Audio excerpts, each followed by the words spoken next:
So hello everyone, welcome to the Concern Podcast, where we unpack political, socio-economic and cultural stories shaping our world. I am Emmanuel Taban. Now in this video, I want us to discuss about the video that is circulating online about an alleged interview of Nhial Deng Nhial with the BBC, the British Broadcasting Corporation, in their London studio. But before we continue, if this is your first time watching a video on this channel, please subscribe, hit on the notification button, like, share, comment, and it's just a way of supporting this channel. It's a way of making it grow, and when it grows, it motivates me to make more and more videos. And for those who have been supporting us, thank you so much. We're so much grateful and continue doing so. As I said, that on this video we're going to make an analysis of an alleged interview of Nhial Deng Nhial, the man who recently defected from the SPLM party and formed his own political party, the South Sudan Salvation Movement. Now, the reason why I'm saying the video is alleged because there are so many people saying that actually the content of that interview, it's an AI generated. The interview itself is an AI generated interview and it's not real. But in this video, we are treating that video as a real one, and I want us to discuss about the content of what is said or what Nhial Deng Nhial allegedly said in that video. We're discussing about the content of the interview in this video, and let's get right away. The first thing that I want us to look at in the content of that video is when Nhial Deng Nhial was asked to tell what the problem of South Sudan is, and this is what he said. Well, our next guest, Nhial Deng Nhial, has been one of the most prominent figures in the SPLM for over 4 decades, holding a variety of senior positions, including the country's foreign minister. Many have tipped him as a future president. So it came as a real shock when he broke with the SPLM earlier this month, launching a withering critique of the South Sudanese political elite. When we spoke in our London studio, I asked him what he thought was going wrong in South Sudan. I would say that South Sudan is being run down. The problems are huge. Basically, total failure of governance. Nothing is working. There is very serious political instability that has actually manifested itself in violence all across the country. There is intracommunal violence, intercommunal violence, and of course political violence. The economy is in shambles. The South Sudanese currency basically is now worthless. And life is extremely hard for most South Sudanese. And yes, he summarized the problem of South Sudan very well, and he said that the country is being run down. There is total political failure. There is intercommunal fights. There's intracommunal fights. The economy of the country is in shambles, and also he said that the currency of the country has become so worthless, and exactly that is what is happening back home in South Sudan right now. For those who are on the ground, you can testify that this is exactly what is happening in the country. And secondly, also Nhial Deng Nhial was asked, after saying the problem of South Sudan, after explaining it very well and eloquently, he was asked if he's not part of the problem since he has been in the SPLM party and in the government for more than 4 decades. Since the inception of the SPLM party in 1983, he has been in the party, and he was asked if he share, an equal responsibility as well in the problem that the country is going through, and this is what he said.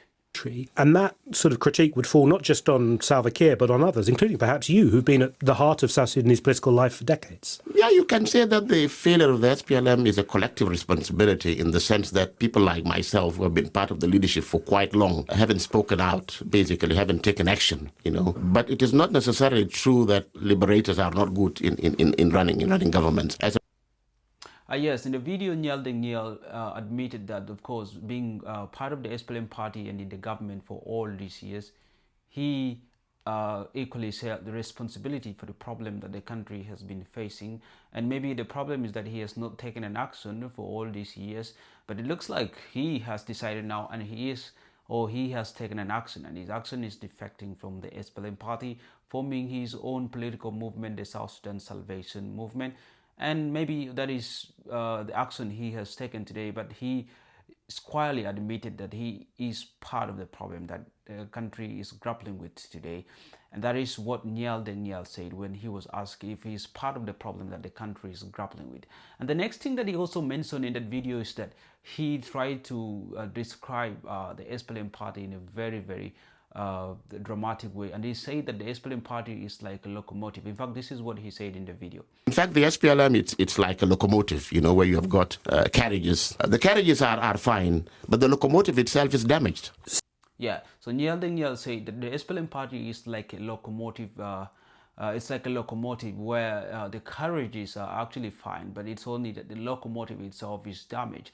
And perhaps he's talking here, if I'm not mistaken, and if I'm to translate it uh, uh, in a good way or in a relevant way, is meaning maybe that the SPLM party is like a locomotive. It means that the leadership of the party, which is the locomotive itself, and its damage, is unable to actually take the country to its destiny, to its desired destiny. And that's why he described it as a locomotive, where the carriages itself, which I feel are the people, but the locomotive, which is supposed actually to move the country, it's the one that is damaged. And in that video, I mean, he is meaning the leadership of the country that is like to the locomotive, and the carriage is actually the people that the government is supposed to take to their desired destiny.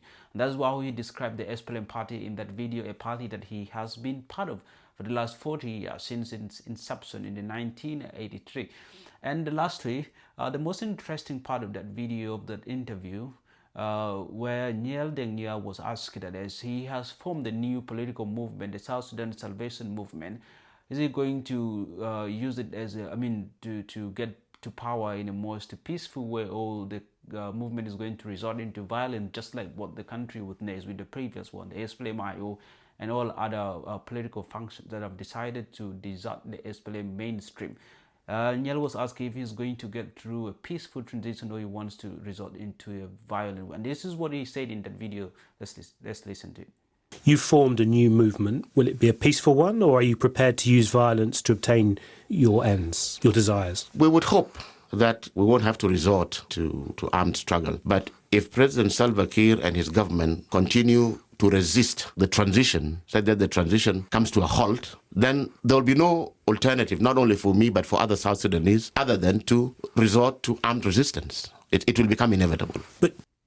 And yes, he said that he hoped that the country doesn't go back to war. But if Salva Kiir Mayadi decided to hold the transition, they decided not to go to make the transition very hard, then South Sudanese and himself will have no alternative but to resort into a resistance or into an armed conflict in order to get the country to its destiny, or to get a new political dispensation, a new political a new government in the country. So he said that if President Kiir decided not to accept the transition done in the most peaceful way, then he and the other South Sudanese will have no option but to resort into the most usual way that South Sudanese have always taken right from 2013, and that is the conflict or the armed resistance.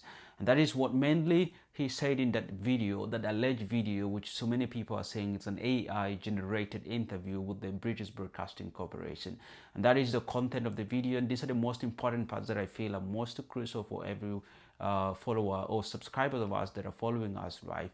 So this is mainly about the video, the alleged interview of Nhial Deng Nhial with the BBC in their London studio. Thank you so much. Until next time, I'm Emmanuel Taban, and this is the Concern Podcast. And again, if you haven't subscribed to our channel, please do so. Hit the notification button and subscription button.